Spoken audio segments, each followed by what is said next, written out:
My name is Aneesah Diaab, and I am a domestic violence survivor.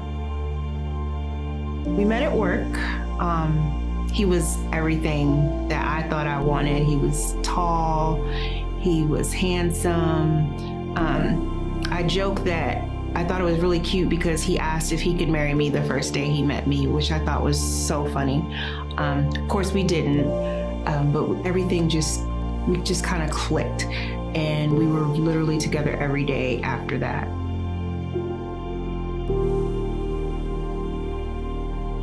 A couple months in, there was an incident. He was, hanging out with his friends like he normally did. They were drinking, and I don't think he liked how one of his friends, was looking at me.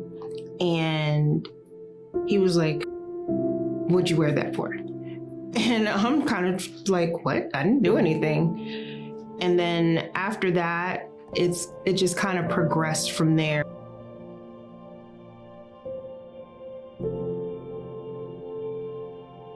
He just started to be more controlling and trying to figure out where I was at and where I was going, what I was doing if I wasn't with him, because we work different schedules.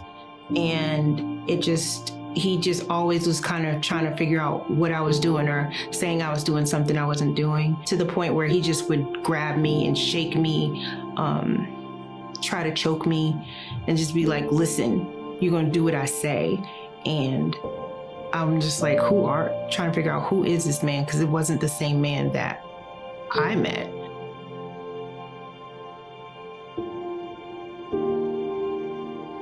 I would have to cover up any bruises because my arms would be bruised and my chest would be bruised, and because of where I work, sometimes you would be able to see it, so I'd have to figure out how to do makeup to cover things up, because I didn't know how to do any of that before. It got to the point where I was just scared. I didn't want to rub him the wrong way. I would always try to figure out what mood he was in, just to make sure that I didn't say anything or do anything that might, set him off or make him mad.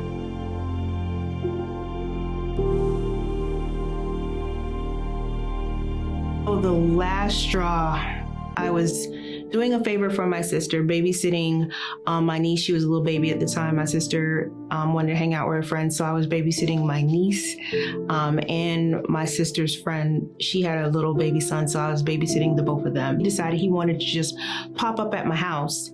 And he's banging on the door and comes in and he's just yelling, "What are you doing? I know you have somebody in here. What are you doing? What are you doing?" And he's just in a rage, and I'm like, "Calm down, I'm babysitting." And I remember trying to get him to calm down, and the next thing I knew, I was outside and I had my niece in my arms, and he had his hands around my neck, and he was holding me over the balcony saying, "I'll kill you, right?" At that point I was like, we can't do this no more, because it wasn't just me anymore, but it was my niece, and I loved her more than anything in the world. And I couldn't imagine something happening to her because of me and my bad decisions.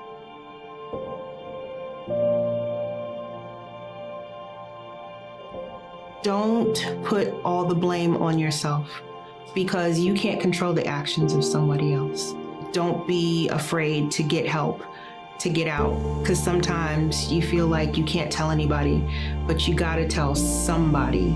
I promise you, tell somebody. There is help out there, and you can get out, because you were okay before you met them, and you'll be okay after, but you gotta get out. You gotta leave. God had his hand on me, because there were so many instances where I thought that he was gonna take my life, but I believe that God was truly shielding me from what could have been the end, and holding on to that belief that he's gonna get me through this, even though I had to come to grips with it. It was my choice, but God, he doesn't leave you. And the fact that he didn't leave me and he brought me out to get to the point where I'm at today just was a really big thing.